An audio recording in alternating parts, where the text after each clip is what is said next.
Assalamualaikum warahmatullahi wabarakatuh. Daun salam, daun suci. Oh, baca terus sih. Daun salam, daun suci. Yang menjawab salam semoga cepat naik haji. Yang sudah naik haji semoga bisa naik haji lagi. Alhamdulillahirabbil alamin. Allahumma shalli ala sayyidina Muhammadin wa ala alihi wa sahbihi ajma'in. Amma ba'du. Faqad qala Allah ta'ala fi kitabil karim. A'udzu billahi minasyaitonir rajim. Laqad kana lakum fi Rasulillahi uswatun hasanah liman kana yarjullah wal yawmal akhir wa dzakarallaha katsiran. Yang kami hormati, kami muliakan Bapak Kepala Kanwil kita, Bapak Haji Syaibani. Semoga selalu sehat walafiat, panjang umur dalam kebaikan. Yang saya hormati Kepala Biro Kepala Biro Pengadaan Kemenpora, Bapak Haji Syaifur Rahman. Ini sahabat saya dari sejak lapangan Banteng ini, Pak Syaibani. Dulu sama-sama di Biro Umum, sama-sama di Biro Ramadan dari Sekjen, sama-sama di DKM Alamin. Sekarang alhamdulillah bisa berkantor di sini ya. Dan DKM juga, Pak. DKM juga ya. Ini tidak asing lagi memang Pak Syaifur Rahman ini.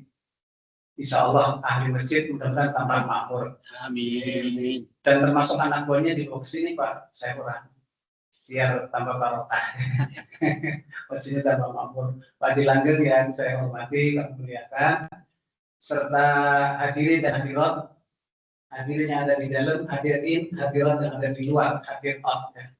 Tapi semuanya insya Allah mudah-mudahan mendapat rahmat dari Allah Subhanahu wa Ta'ala.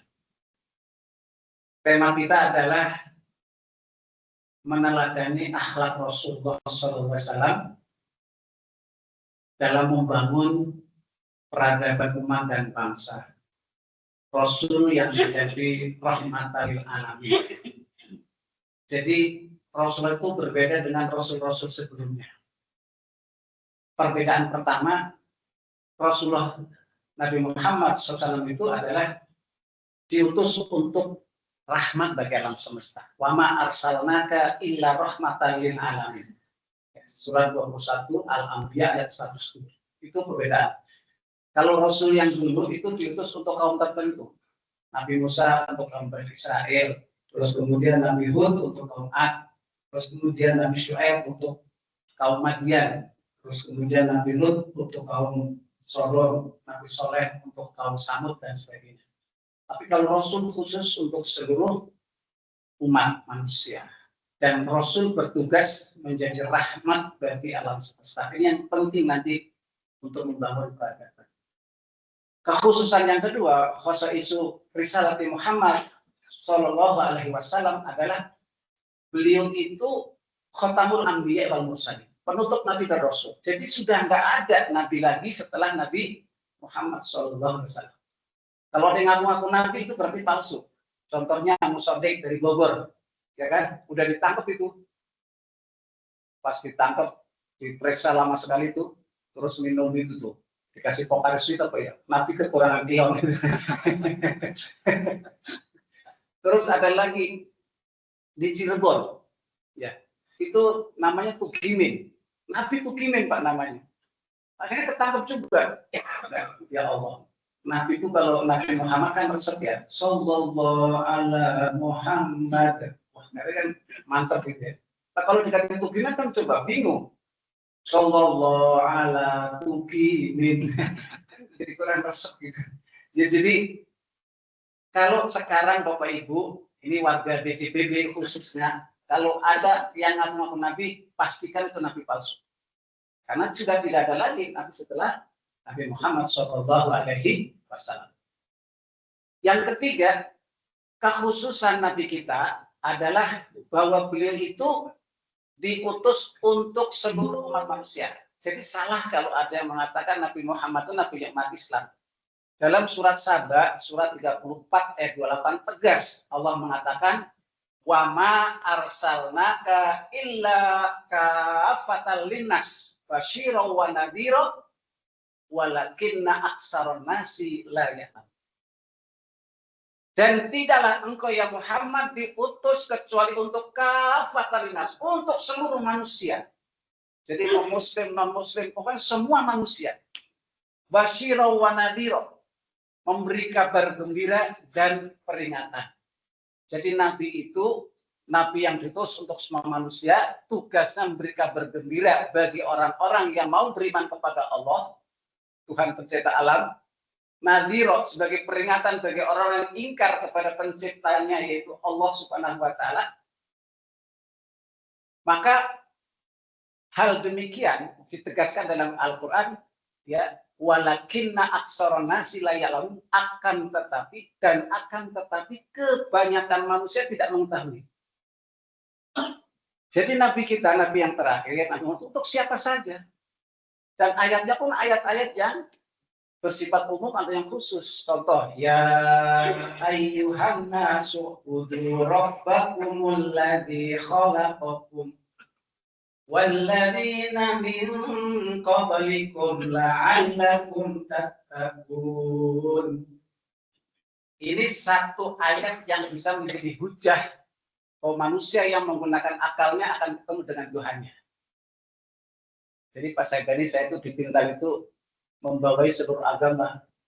Seluruh agama itu saya sering banget, saking akrabnya itu diskusi itu sering. Pas saya kurang dengan orang Kristen, dengan orang Hindu, Buddha. Tapi diskusinya memang diskusi sehat, karena teman, jadi ketawa-ketawa hahaha aja. Nah, ketika saya mengungkapkan ayat ini hujah. Ini hujah. Kenapa dalam Al-Quran kadang-kadang dipanggil ya ayuhanas, kadang-kadang ya ayuhalladzina amanu? Karena kalau sudah dipanggil dengan manusia, itu fungsi Nabi diutus untuk semua manusia. Kalau beriman, sudah jelas kita yang beriman harus menjalankan kewajiban, mukallaf, kewajiban yang melekat kepada seorang muslim. Ketika dipanggil di ayuhan nas, itu berarti semua manusia harus berpikir. Wahai manusia, sembahlah Tuhanmu. Tuhan ini siapa? Yang telah menciptakanmu. Dan orang-orang yang sebelum kamu.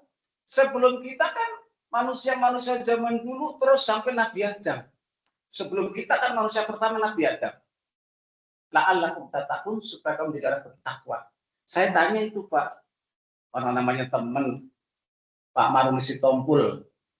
Menurut Bapak yang menciptakan Nabi Adam sopo? Manusia pertama. Sopo ya? Ya sopo, kira-kira Tuhanku, Tuhanku. Kira-kira Tuhanmu, Tuhanku. Kalau kata Tuhan Allah itu mencakup semua manusia, dari sampai manusia yang pertama dulu ya sampai yang sekarang. Bingung di situ, bingung. Bisa rasa dijawab, dipikir-pikir aja. Sekarang Tuhan yang menciptakan Nabi Adam itu Tuhan pencipta alam semesta, termasuk segala isinya kita manusia. Jadi la ikraha fiddin, tidak paksaan dalam agama Islam, nggak boleh kita memaksa, tetapi mengajak berpikir itu harus. Karena di dalam Islam itu ada namanya al-fikratul islamiyah, hakikatul kubro, hakikat terbesar bagi manusia adalah jangan sampai hidup sekali salah milih Tuhan. Itu musibah yang paling besar. Lah wong kita hidup sekali, Pak. Sebentar lagi mau mati. Kalau salah milih Tuhan itu kesalahan yang paling besar dan penyesalan yang paling besar. Dalam fikih Islam itu hakikat yang terbesar bagi manusia adalah jangan sampai salah milih Tuhan. Kalau itu salah, Pak, itu kesengsaraan yang tidak ada batasnya. Itulah yang khalidina fiha, yang akan sengsara kekal selama-lamanya. Itu jangan sampai salah lah. Kalau salah milih mobil kan bisa ganti, betul. Salah milih baju boleh ganti nggak? Boleh ganti. Salah milih rumah, banjir boleh ganti nggak? Boleh. Salah milih istri boleh ganti nggak? Ada kepala kambing. Jadi kesalahan yang paling fatal adalah ketika salah dalam memilih. Nah, maksud saya dalam kajian ini bahwa ketika kita menjadikan Rasul sebagai uswatun hasanah, sebagai teladan, karena itu merupakan perintah Allah dalam surat Al-Ahzab ayat 21. Laqad kana lakum fi Rasulillahi uswatun hasanah. Sungguh telah ada pada diri Rasulullah suri teladan yang baik. Liman kana yardullah, bagi orang-orang yang mengharap rahmat Allah. Wal yaumal akhir, yakin dengan hari akhir atau hari kiamat. Wa dzakarallaha katsira, dan bagi orang yang berpikir kepada Allah banyak-banyak. Ini mafhum mukhalafahnya adalah Allah menjelaskan, jika kalian ingin mendapat rahmat dari Allah, dalam kurung mendapat surganya Allah, cara telah dari Nabi Muhammad. Jika kalian ingin selamat dari kiamat, dari pembalasan nanti, caranya adalah dengan meneladani Rasulullah. Ini mafhum mukhalafah ayat 21 dari surah Al-Ahzab.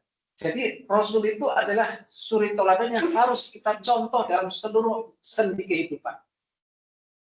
Siapapun penulisnya, yang saya ketahui, itu senantiasa menjadikan Nabi Muhammad SAW itu adalah pemimpin terbesar di muka bumi.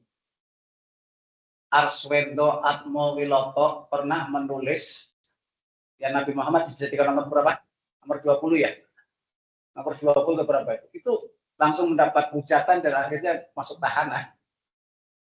Jadi seluruh dunia mengakui karena peradaban terbesar yang dapat membangun bangsa ini menjadi sejahtera ya Nabi Muhammad SAW. Dan hampir 2/3 penduduk bumi itu ketika mencapai puncak keemasan, itu mereka menjadi suri teladan dalam peradaban. Ya, yang disebut dengan ya negeri yang madani. Nah, Nabi itu spesial dalam segala hal. Kalau kita mungkin spesialis satu. Kalau Pak Sabram ini spesialis pengadaan, ahli bidang pengadaan. Kalau Pak Langgeng mungkin di bidang anggaran atau akuntansi. Ya. Jadi kalau Nabi Muhammad itu spesialis dalam segala hal. Nabi itu orang yang paling mulia akhlaknya, yang paling baik menjadi pemimpinnya, paling adil menjadi kepala negara, paling menyayangi istrinya, paling baik dengan keluarganya, paling lemah lembut tutur katanya, paling dermawan dalam sedekahnya, paling panjang dalam sholatnya. Apalagi sholat malamnya beliau panjang sekali sampai kakinya bengkak-bengkak. Di sini ada nggak yang kakinya bengkak-bengkak, Bu? Pak, ada yang kakinya bengkak-bengkak? Nama Asemura. Nabi itu saking panjangnya sholat itu kakinya sampai bengkak-bengkak. Itu akhlaknya sangat lemah lembut. Nah, karena kita ini bagaimana mencontoh Nabi dalam membangun peradaban umat, salah satu sifat yang menonjol dalam sirah nabawiyah, dalam sejarah Nabi kita, Nabi itu orang yang paling lemah lembut. Kalau dalam bahasa Arabnya itu al-hilm. Hilm itu lemah lembut yang diiringi dengan suka menyantuni. Itu hilm. Nah, Nabi itu ini saya ingin menceritakan bagaimana sifat Nabi untuk menjadi teladan bagi kita. Ada salah seorang sahabat namanya Julaibib radhiyallahu anhu. Sahabat Julaibib ini sahabat yang tidak jelas asal usulnya karena merantau dari suatu perkampungan yang jauh ke negeri kota Madinah karena tidak punya sanak saudara. Julaibib radhiyallahu anhu ini tinggal di sufah masjid atau di teras masjid dan tidak diketahui nasabnya. Bagi kalangan bangsa Arab, kalau seseorang tidak diketahui nasabnya atau keturunannya itu suatu aib. Makanya bapak-bapak ibu itu yang haji pasti ditanya binnya, betul apa enggak? Pak Haji, supaya jelas nasabnya. Nah ini Julaibib radhiyallahu anhu itu nggak jelas nasabnya. Udah begitu badannya pendek, kulitnya hitam, wajahnya jelek. Ini menurut kisah para sahabat. Jadi para sahabat Rasulullah itu yang lain itu cenderung menjauhi Julaibib, nggak pengen dekat-dekat. Tetapi berbeda dengan Rasulullah. Rasulullah sebagai pemimpin yang agung melihat Julaibib ya dijauhi oleh sahabat-sahabat yang lain, Rasul justru mendekati Julaibib, membesarkan hatinya. Tetapi Julaibib, Masya Allah, Julaibib itu di dalam kisah sahabat ditulisnya itu sahabat yang buruk rupa tapi dirindukan para bidadari surga. Ini adalah yang dirindukan bidadari surga. Belum tentu, tapi Julaibib ini dirindukan bidadari surga. Itu hebatnya Julaibib. Karena apa? Julaibib itu meskipun dia termasuk orang yang tidak terpandang, tapi Masya Allah ketaatannya kepada Allah dan Rasulnya di atas rata-rata. Sholatnya selalu aktif, disiplin, komitmen berjamaah. Cuman Julaibib tahu diri, karena bukan pejabat, sholatnya di pojok selama minggir. Tapi selalu datang awal dan rajin. Ada nggak yang sholat suka di pinggir sana? Julaibib itu. Julaibib sholat begitu. Karena Julaibib dijauhi, Rasulullah tuh sudah selesai sholat, selesai berzikir, mendekati Julaibib. Assalamualaikum ya Julaibib. Waalaikumsalam ya Rasulullah. Apa kabar Julaibib? Baik ya Rasul. Julaibib, kamu sendiri? Iya sendiri ya Rasul. Belum menikah? Belum ya Rasul. Apa nggak kepengen menikah? Kepengen ya Rasul, tapi apa ada yang mau sama saya?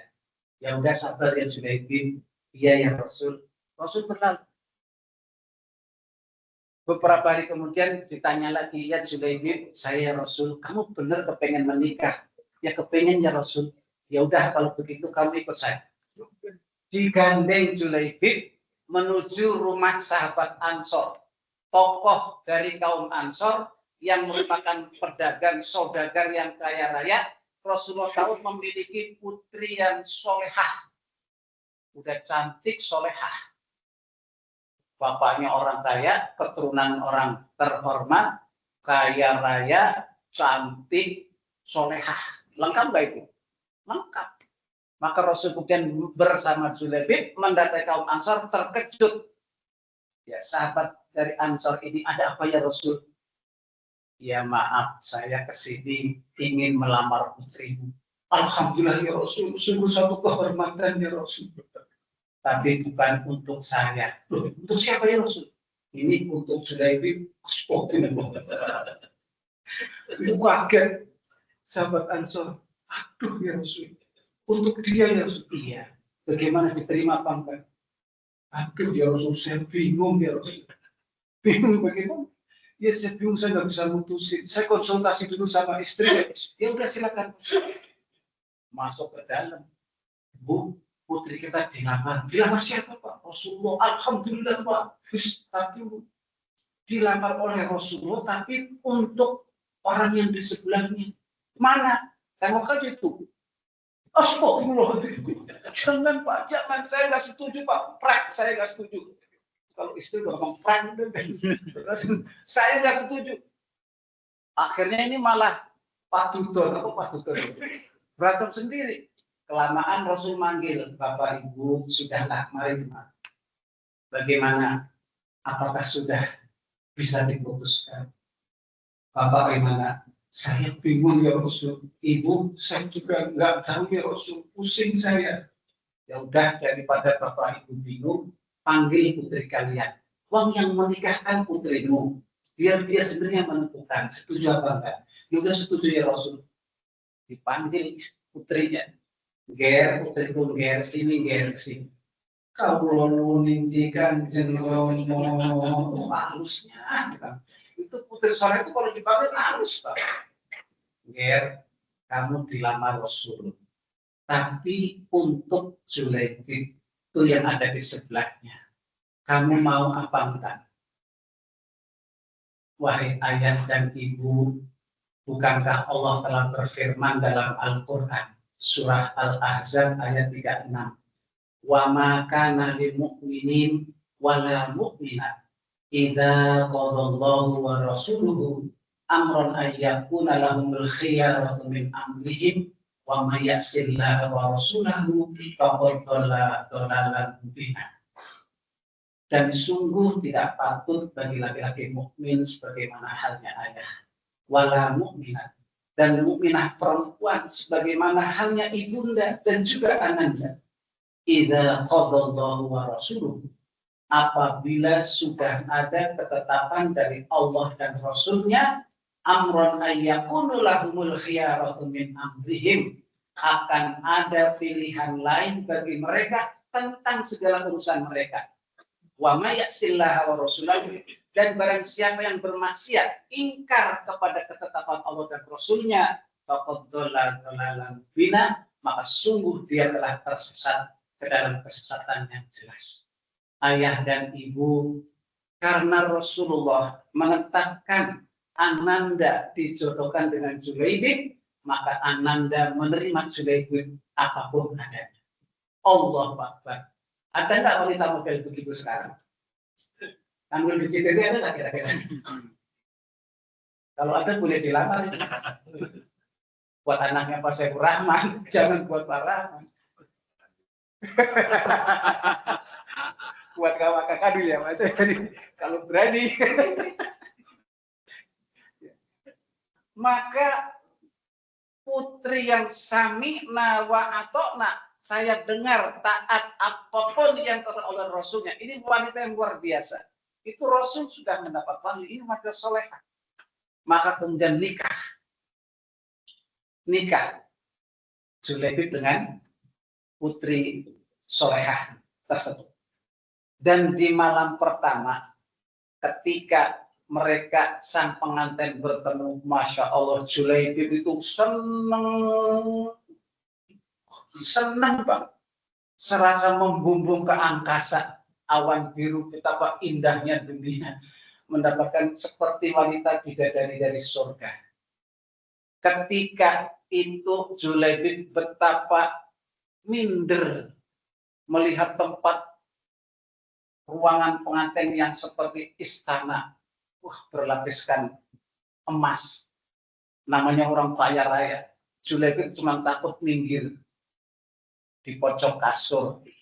Kata istrinya, Bang, kesini kenapa? Aku izin. Jangan malu, kan kita sudah sah suami istri. Bawa kesini dikit, geser dikit.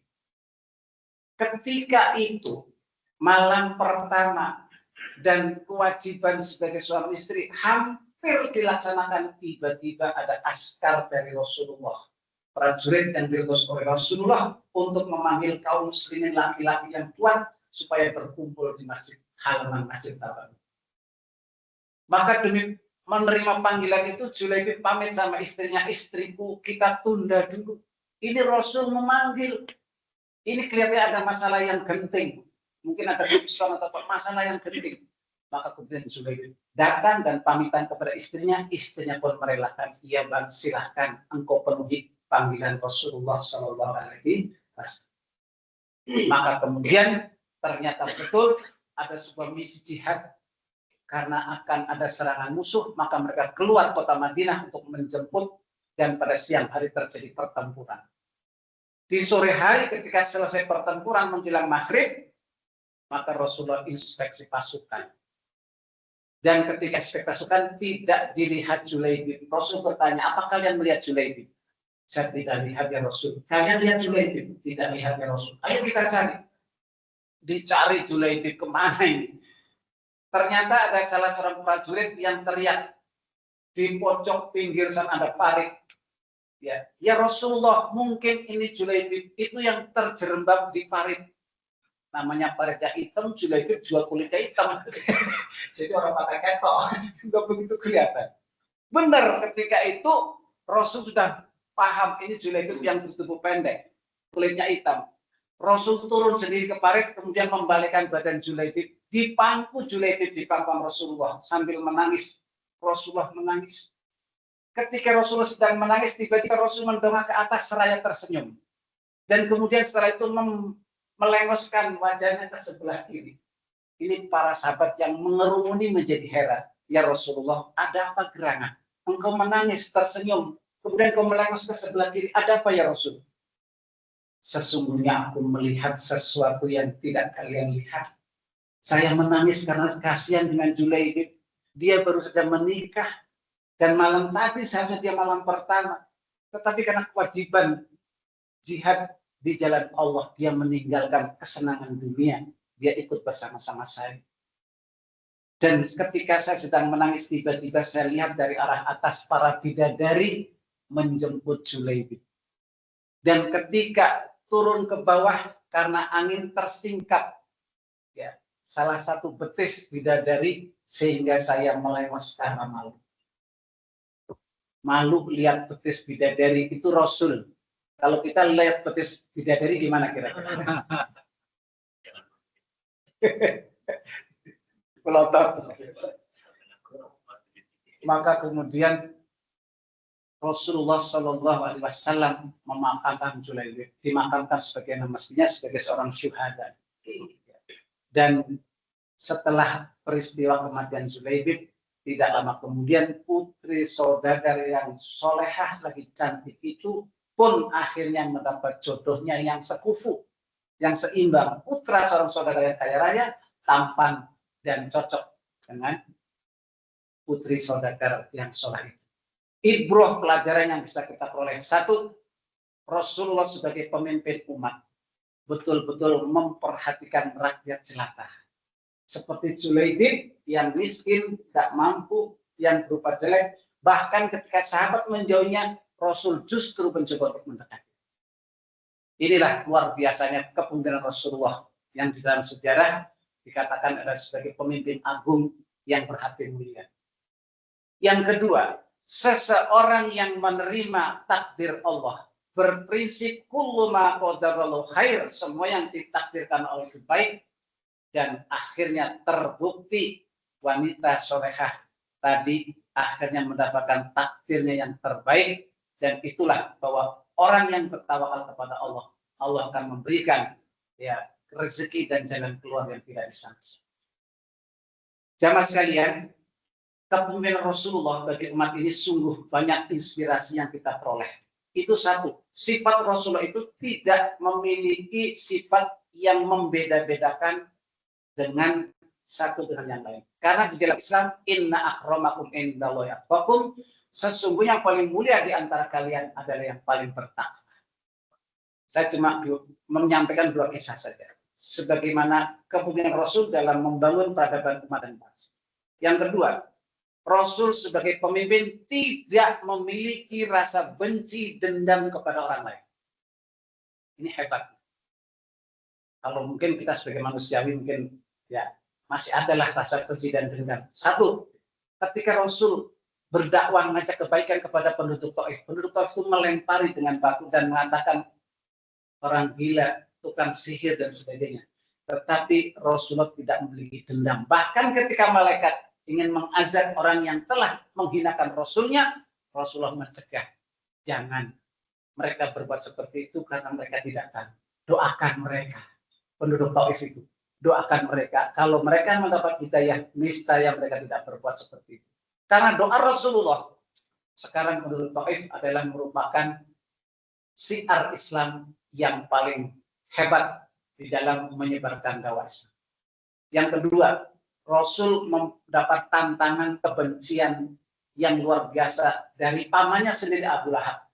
Siapa yang tidak kenal Abu Lahab? Karena diabadikan di dalam Al-Quran. Tabbat yada Abi Lahabi wa tab ma aghna anhu maluhu. Abu Lahab itu adalah saudara kandung dari Abdullah, bapaknya. Jadi Abu Lahab itu nama aslinya adalah Abdul Uzza. Abdul Uzza itu pamannya Nabi Muhammad, tetapi Abdul Uzza atau Abu Lahab itu sangat benci kepada Nabi karena dianggap satu, Nabi itu telah memberikan sebuah agama yang kemudian justru menjadi pertentangan di antara kaum Quraisy. Karena agama baru itu banyak menjadikan keluarga-keluarga terpecah. Yang satu Islam, yang satu non-Islam.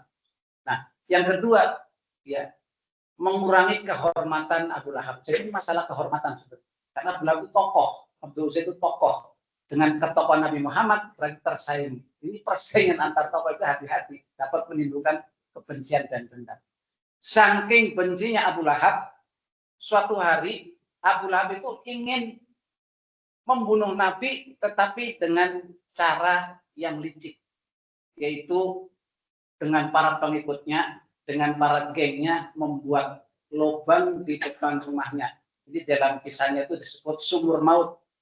Karena di halaman rumah Abu Lahab dibikin sumur yang dalam, dan nanti ketika Nabi lewat terjerembab masuk ke dalam sumur dan boleh timbun. Itu jebakan. Setelah dirancang sumur maut itu oleh Abu Lahab beserta pengikutnya, kemudian sumur itu ditutup dengan rerumputan, dengan tanah yang sama. Jadi ini tanahnya bisa hijau, ya dibikin hijau semua. Jadi nggak nampak bahwa itu ada sumur. Dan Abu Lahab kemudian pura-pura sakit supaya nanti Muhammad menengok. Dan diutuslah seseorang untuk memberitahu bahwa pamannya Abdul Uzza sakit, sehingga Nabi Muhammad diperintah untuk membesuk. Ini model orang sakit minta dibesuk, ini Abu Lahab. Setelah rancangan itu beres, Abu Lahab naik ke pembaringan, pura-pura sakit, diutus seseorang untuk memanggil Nabi Muhammad. Supaya apa? Supaya menengok. Ya Muhammad, pamanmu itu sakit, tolong dibesuk. Kasihan, dia menanyakan dirimu, siap nanti saya akan nengok. Para pengikutnya sudah siap di samping kanan kiri rumah bersembunyi. Ketika Nabi Muhammad datang ke rumah Abu Lahab, persis di halaman rumahnya, ketika hendak mencapai sumur, tiba-tiba malaikat Jibril mengatakan, stop Muhammad, stop. Awas, hati-hati, di depanmu ada sumur. Itu jebakan. Sebaiknya engkau balik kanan pulang. Siap Jibril, terima kasih. Itu yang dari tadi mengawasi, aduh sedikit lagi kejeblos kok malah berhenti. Balik lagi. Balik. Sehingga para pengikutnya menjadi gempar, geger. Kemudian memberitahu kepada Abu Lahab, ya Abu Lahab itu pamanmu, keponakanmu Muhammad pulang, nggak jadi besuk. Mana? Di mana? Itu baru saja pulang. Itu Abu Lahab tanpa sadar lompat dari pembaringan, buka pintu, lari ngejar Muhammad, makbrus. Apa makbrus itu? Kejeblos sumur. Kejeblos sumur. Sampai kemudian teriak-teriak minta tolong. Tolong, dalam banget sumurnya. Katanya sumur yang dalam. Ini tolongin saya, tolongin. Ditolong. Dicari-cari cara bagaimana menggapai tangan Abu Lahab, nggak sampai. Coba kita pakai tambang. Akhirnya pakai tambang itu. Tambang diulurkan, itu qadarullah, tambang itu nggak nyampe. Disambung tambangnya. Disambung tambangnya, diulurkan kembali, qadarullah, tambangnya tetap tidak sampai. Abu Lahab tahu. Udah kalian semua nggak becus. Yang bisa nolong saya hanya Muhammad. Keponakan saya. Panggil Muhammad. Muhammad baru sampai rumah dipanggil. Muhammad dipanggil pamanmu, tolongin dia. Dia keceblos dalam sumur. Keceblos di mana? Sumur. Di mana sumur? Di halaman rumahnya. Tolongin, kasihan. Dia udah baiklah, nanti saya akan datang. Muhammad datang. Dan kemudian pamannya teriak, ya Muhammad tolongin saya Muhammad. Paman saya tolongin, tetapi dengan satu syarat. Apa itu? Paman setelah selamat, saya mohon paman beriman kepada Allah pencipta alam semesta, dan aku adalah Muhammad utusan Allah. Apakah paman bersedia? Ya udah, ntar beres. Sudah, tolongin saya. Itu Nabi Muhammad hanya dengan tangannya menjulurkan ke dalam sumur sampai menggapai tangan Abu Lahab. Dan kemudian kan Nabi Muhammad memang kuat, ditarik, pamannya selamat sampai di atas. Bagaimana paman? Apakah paman telah berjanji bersedia beriman kepada Allah dan Muhammad Rasulullah? Ya Muhammad, tidak akan. Ini semua gara-gara sihirmu. Betapa hebat sihirmu mengelabui orang. Kalau saya tidak bisa, wis aku urusan. Pergi. Rasul cuma terus dada uangan paman. Tetapi Rasulullah dalam kisah ini adalah bagaimana beliau menunjukkan seorang pemimpin yang legowo. Karena menghidayah itu adalah urusan Allah. May yahdihillahu fala mudhillalah wa may yudlil fala hadiyalah. Dan barang siapa yang diberikan petunjuk oleh Allah, tidak ada satupun yang dapat menyesatkan, dan siapa yang disesatkan oleh Allah tidak satupun yang dapat memberi petunjuk. Jadi kewajiban kita ikhtiar, bekerja maksimal untuk mencapai target. Kepala pengadaan sudah dikasih kontrak kinerja, laksanakan semaksimal mungkin, nggak usah sedih. Walaupun Pak Ara sering ngomelin, nggak usah sedih. Saya udah dapat bocoran soalnya, kasihan Pak Rahman sekarang. Udah dapat bocoran lah dari pusat. Jadi kita di dalam bekerja intinya ikhtiar, usaha semaksimal mungkin, adapun hasil itu Allah yang menentukan. Kipas-kipas Pak Magis, puas waktunya habis. Semoga kita dapat meneladani akhlak Rasulullah, karena Rasulullah telah bersabda, orang beriman yang paling sempurna imannya adalah orang yang paling baik akhlaknya dan paling lemah lembut tutur bahasanya. Ini hadis disebutkan oleh Imam Atur.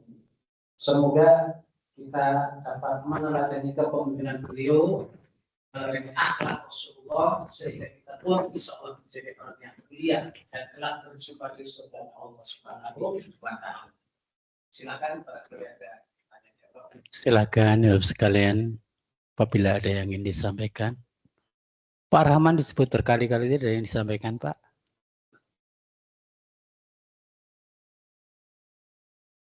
Ada? Makan Wil.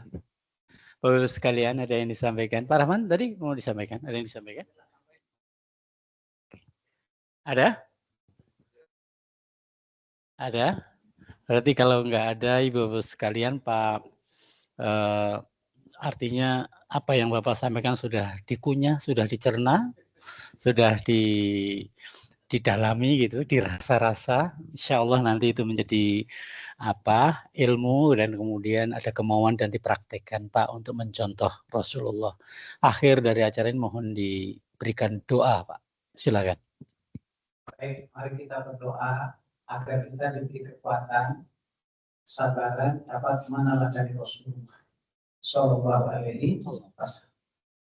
Semoga kita telah berjumpa dengan Rasulullah, mendapat sampai tubuh oleh Rasulullah SAW, maka cinta dan Rasul di atas cinta. Mari kita berdoa semoga diberikan hidayah, petunjuk dan kekuatan untuk selalu istiqomah di dalam. A'udzubillahi minasyaitonir rajim. Bismillahirrahmanirrahim. Alhamdulillahirabbil alamin wassalatu wassalamu ala asyrofil anbiya'i wal mursalin. Allahumma ighfir li jami'il muslimin wal muslimat wal mu'minin wal mu'minat wal ahya'i minhum wal amwat. Allahumma arinal haqqa haqqan warzuqna ittiba'ahu wa arinal batila batilan warzuqna ijtinabah. Allahumma inna nas'aluka ilman nafi'an wa 'amalan shalihan wa rizqan halalan thayyiban wa khairan katsiran sallallahu alaihi wa sallam. Rabbana zalamna anfusana wa in اللهم إنا نعوذ بك من الهم والحزن وأعوذ بك من العجز والكسل وأعوذ بك من الجبن والبخل وأعوذ بك من غلبة الدين وقهر الرجال. اللهم أعطنا في وجهنا اللهم أعطنا في وصلنا. اللهم إنا نعوذ بك من الكفر والفقر وأعوذ بك من عذاب القبر. أنت ربنا ظلمنا أنفسنا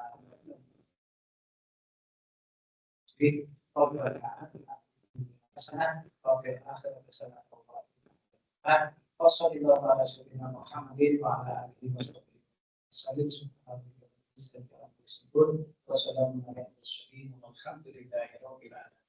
Kalau ada syukur dilakukan bila kita mengabdi, kalau ada umur yang panjang, insya Allah kita bisa berjumpa.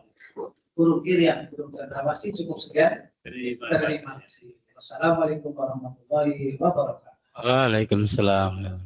Terima kasih Pak Siono Ustadz dan Ibu-Ibu sekalian. Dengan demikian selesai sudah acara taklim kita di Kamis ini. Insya Allah kita ketemu di Jumat depan, dan terima kasih sekali Ustadz. Mohon maaf apabila ada yang kurang berkenan. Kita tutup wabillahi taufiq wal hidayah. Assalamualaikum warahmatullahi wabarakatuh.